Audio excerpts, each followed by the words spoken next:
గురువారం నాడు అసలు దక్షిణామూర్తి స్తోత్రం అన్న మాట అనడమే చాలా గొప్ప. మిగిలిన స్తోత్రాలన్నీ ఒకెత్తు తక్కెట్లో, ఒక్క దక్షిణామూర్తి స్తోత్రం ఒక్కటే ఒకే. ఈ శ్లోకాల్ని, ఈ స్తోత్రాన్ని, దక్షిణామూర్తి స్తోత్రాన్ని ప్రతిరోజు ఎవరైతే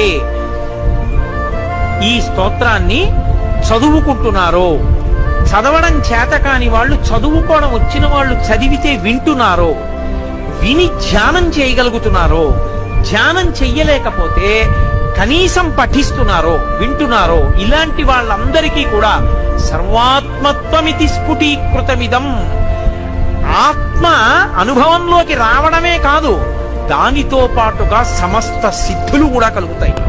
అందుకే అవి ధ్యాన మంటపంలో కూర్చుని ఒక్కసారి ఆ స్తోత్రం చదివి వెళ్ళిపోతే చాలు. దక్షిణామూర్తి యొక్క పరిపూర్ణానుగ్రహం కలిగి కొన్ని కోట్ల జన్మలెత్తవలసిన వాడు, నన్ను నమ్మండి, నాకు శంకరులు ప్రమాణం, నేను నా సొంత